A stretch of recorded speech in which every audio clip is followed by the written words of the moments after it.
Bonjour, c'est l'heure de la grande édition. Au sommaire de l'actualité d'aujourd'hui, il y a tout d'abord la France à travers son ambassade au Rwanda qui vient de lancer le fonds d'appui à l'entrepreneuriat culturel au Rwanda.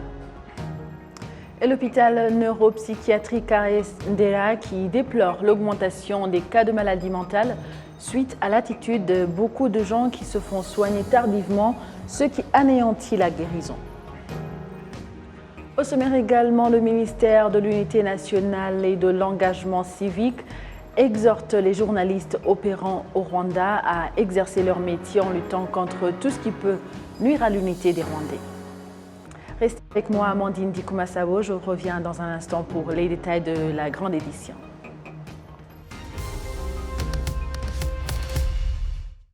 Bonjour et bienvenue à la grande édition de la télévision rwandaise. La France, à travers son ambassade au Rwanda, vient de lancer le fonds d'appui à l'entrepreneuriat culturel au Rwanda, une action qui s'inscrit dans le cadre des réalisations concrètes visant le renforcement des relations entre la France et le Rwanda, telles que décidées par les présidents Paul Kagame et Emmanuel Macron. Le point avec Jean-Damascène Manéchim.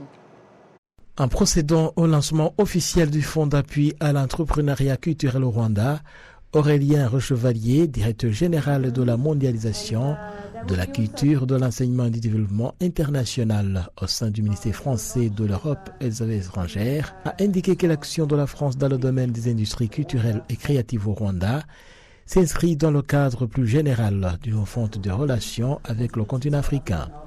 Il a rappelé que le Rwanda a été en quelque sorte un pays pilote de cette refondation grâce au chantier lancé par le président de la République Emmanuel Macron en matière d'histoire, de mémoire et de justice. Il a ajouté que ces travaux qui ont permis de relancer les relations diplomatiques doivent se poursuivre. Et parlant particulièrement de ce fonds, ce diplomate français a indiqué que cela marque un pas nouveau dans la coopération culturelle avec le Rwanda. La France et le Rwanda travaillent depuis longtemps dans le domaine culturel. On a renforcé nos actions ces 2-3 dernières années. Mais là, c'est vrai que c'est une étape nouvelle parce que nous avons décidé de mettre en place un fonds pour soutenir les artistes, les entrepreneurs rwandais dans le domaine des industries culturelles et créatives. Et au total, ça sera presque 1 million d'euros que nous allons dépenser ici, investir avec des designers, avec des entrepreneurs culturels, avec des artistes, des performeurs au Rwanda pour monter des projets ici au Rwanda ou en lien entre la France et le Rwanda. Donc c'est vraiment une nouvelle étape très forte du développement culturel entre la France et le Rwanda. Aurélien Le Chevalier a également montré que ce fonds s'étend à bien de domaines culturels sans exception. Alors il y a plusieurs domaines qui sont couverts. Ici, nous sommes dans un lieu emblématique de la mode au Rwanda qui s'appelle Motions, qui est bien connu. C'est un des bénéficiaires et des partenaires pour nous de ce fonds culturel. Mais il y a aussi des projets dans le domaine du cinéma, des projets dans le domaine de la danse, de la musique, de la gastronomie, du design. Donc c'est vraiment tous les champs culturels, dans l'éducation aussi, la formation professionnelle, qui vont être couverts par ce fonds. Nous animons tout le réseau dans le monde des centres culturels, comme ici le centre culturel francophone du Rwanda, et toutes les alliances françaises, tous les lieux où nous montons des projets culturels, mais aussi d'enseignement de la langue française et des différentes langues locales. Et donc c'est ce travail un peu mondial, en effet, de mondialisation, pour que les échanges humains entre la France et l'ensemble de nos partenaires s'accroissent et deviennent de plus en plus riches. Et le dynamisme de ce point de vue-là entre le Rwanda et la France est tout à fait remarquable. L'ambassadeur de France au Rwanda se félicite du lancement de ce fonds qui s'inscrit dans une série d'actions concrètes visant la normalisation des relations entre la France et le Rwanda, telles que décidées par les deux chefs d'État. Alors ce fonds, c'est un fonds de 950 000 euros qui est consacré aux créateurs rwandais, dont Moses de Motions ici, mais il y en a aussi d'autres. Donc le principe, c'était qu'il y avait un appel à candidature et en fonction de la qualité des projets, on peut les accompagner avec des montants variables à l'intérieur de cette enveloppe de 950 000 euros pour justement gagner en efficacité et finalement mettre sur le devant de la scène la création artistique, culturelle, enfin quel que soit le domaine, au Rwanda. En fait, il y a un portefeuille de projets relativement important. Alors, toute une partie, c'est mise en œuvre par l'Agence française de développement, avec finalement presque 500 millions d'euros d'engagement sur 4 ans. Alors il faut savoir que sur ces 500 millions d'euros, il y a quand même beaucoup de prêts. C'est-à-dire, il y a des prêts et il y a des dons. Les prêts sont bien plus importants que les dons, mais sont quand même des prêts à des conditions avantageuses, à la fois pour, par exemple, verdir le budget rwandais. Également, il y a le projet d'hôpital de Musanze, qui est un projet absolument emblématique, quelque chose d'un montant environ de 75 millions d'euros, de façon à complètement remettre à niveau l'hôpital de Musanze. On est aussi présent dans la digitalisation, on est également présent dans l'enseignement technique, le soutien au TIVET. Je pense notamment au TIVET de Tumba, enfin TIVET et IPRC en mécatronique, qui notamment avait été inauguré par le président de la République. Donc voilà, il y a un portefeuille assez diversifié. D'un côté, l'Agence française de développement. De l'autre, on a aussi le service de coopération de l'ambassade qui fait les choses. C'est le cas, par exemple, avec ce fonds pour la création. Et puis, on a aussi, bien sûr, le Centre culturel francophone de Kigali, qui à la fois arrive à s'autofinancer en partie grâce aux cours de français, grâce aux certifications, mais qui bénéficie également pour son fonctionnement de subventions du ministère des Affaires étrangères, donc qui passe par l'ambassade, notamment pour organiser des spectacles, enfin pour aider finalement les artistes rwandais qui font la vie, je dirais, artistique de Kigali, à se développer, à gagner je dirais à la fois en compétences, en visibilité, et éventuellement aussi à s'exporter à l'étranger. Ce fonds d'appui à l'entrepreneuriat culturel concerne 18 pays d'Afrique subsaharienne, parmi lesquels le Rwanda. D'après les autorités françaises, il s'agit d'un fonds qui témoigne de la volonté forte d'accompagner la structuration des industries culturelles et créatives africaines et de favoriser les liens entre entrepreneurs du continent africain et français. De la coopération internationale à la santé, l'hôpital neuropsychiatrique AES Ndela déplore l'augmentation des cas de maladies mentales suite à l'attitude de beaucoup de gens qui se font soigner tardivement et anéantit la guérison. Ils estiment donc qu'environ 95% des personnes aux problèmes mentaux ne se font pas soigner. Winnie Nkuruziza nous en dit plus.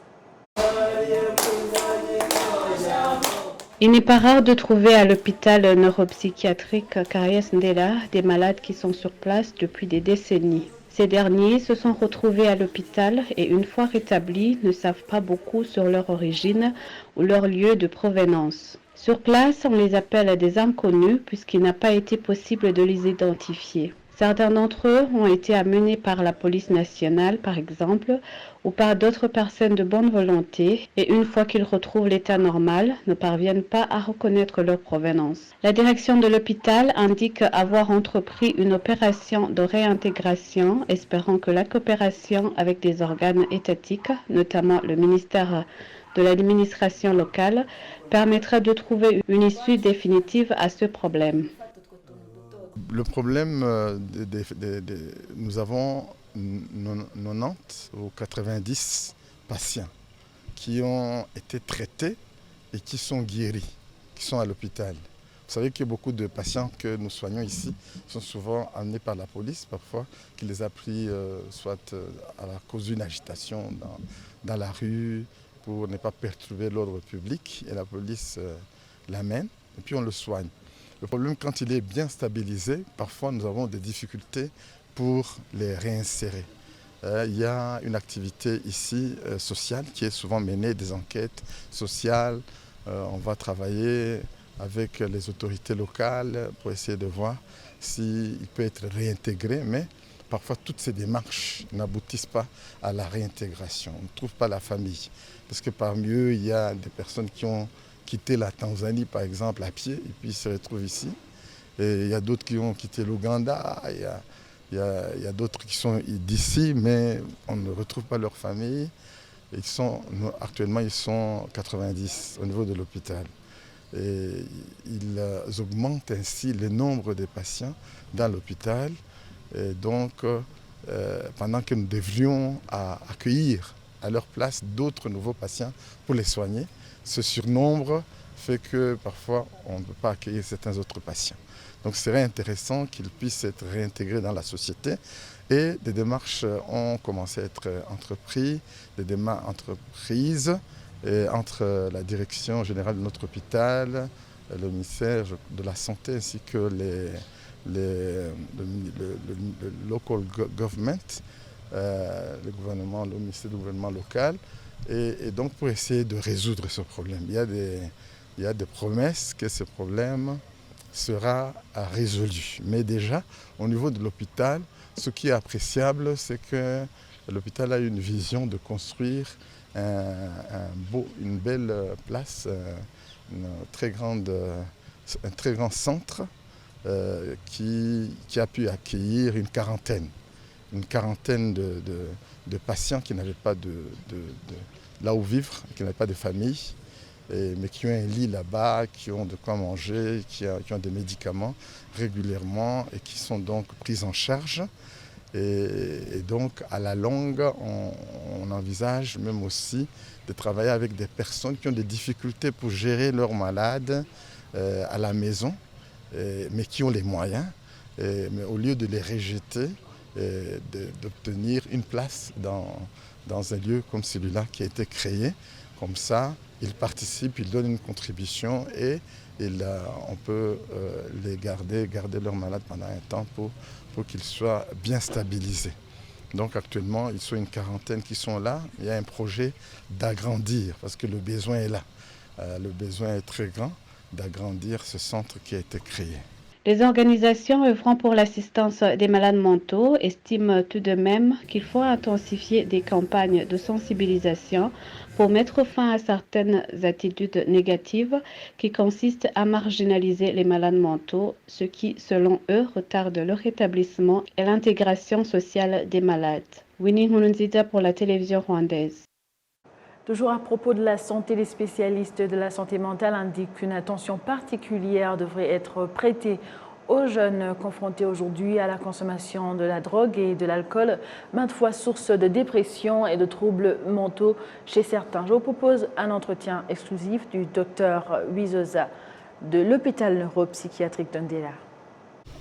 Au niveau national, nous avons le problème qui est en train de dominer parmi les personnes qui souffrent de maladies mentales et qui nous inquiètent, c'est le problème de la jeunesse.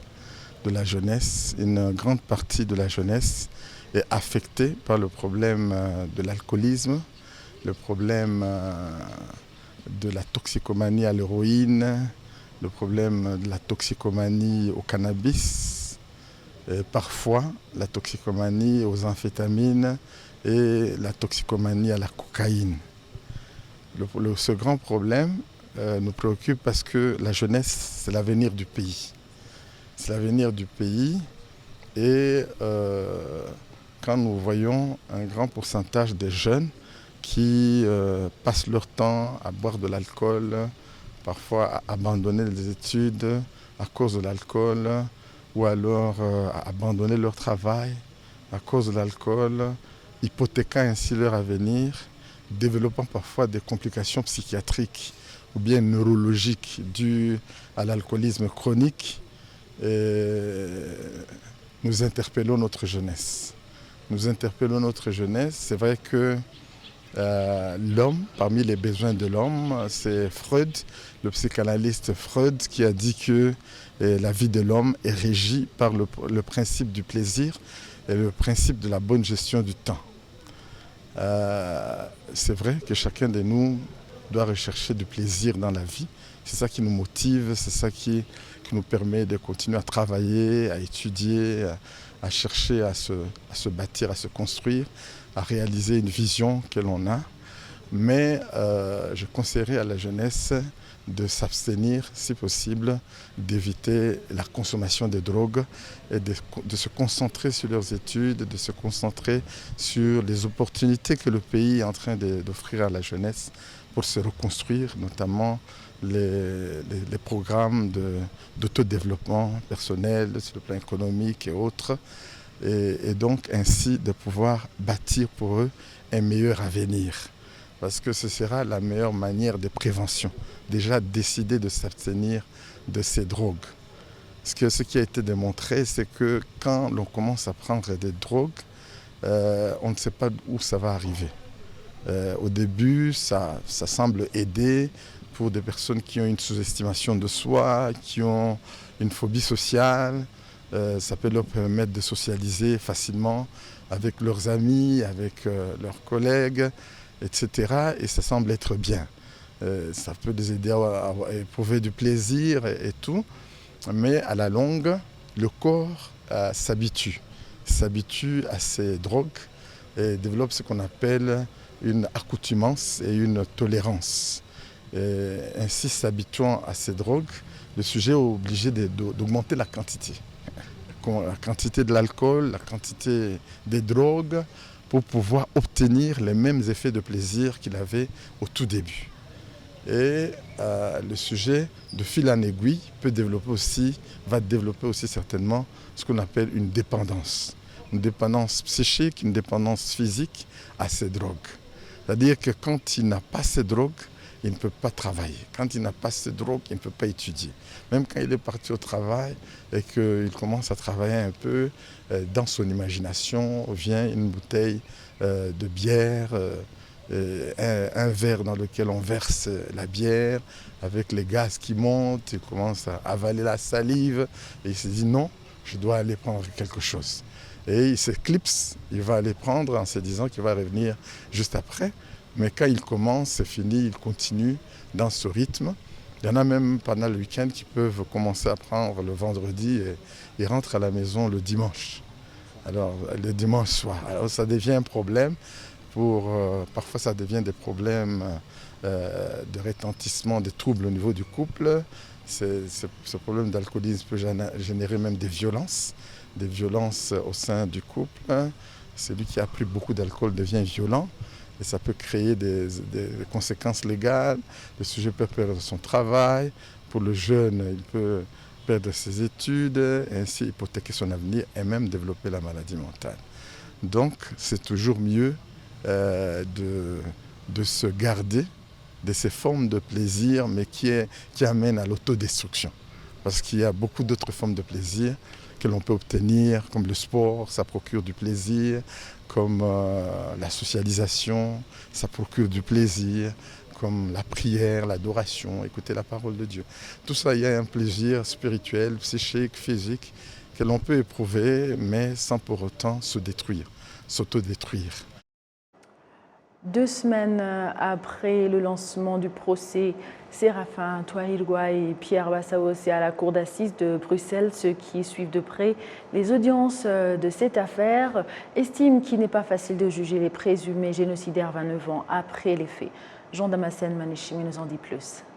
Les dépositions des témoins de cette affaire, Touahirwa et Bassaossé, poursuivis pour génocide commis contre les Tutsis au Rwanda, sont revenus ces semaines qui touchent à sa fin aux préparatifs du génocide des Tutsis. Jean-François Dupaquier, journaliste et écrivain français, a indiqué que depuis les années 90, les autorités rwandaises de l'époque ont intensifié une campagne de diabolisation et de déshumanisation des Tutsis qui a débouché sur les persécutions violentes et les massacres des Tutsis dans différentes parties du pays. Dupaquier a fait savoir que les voix qui dénonçaient ce climat n'étaient pas entendues, y compris lui-même, qui a écrit sur les persécutions des Tutsis en 90. L'écrivain français a indiqué que la haine contre les Tutsis plonge ses racines loin dans le passé. Il a cité un exemple, le discours du président Grégoire Kayibanda en 1964, dans lequel il annonçait l'extermination des Tutsis.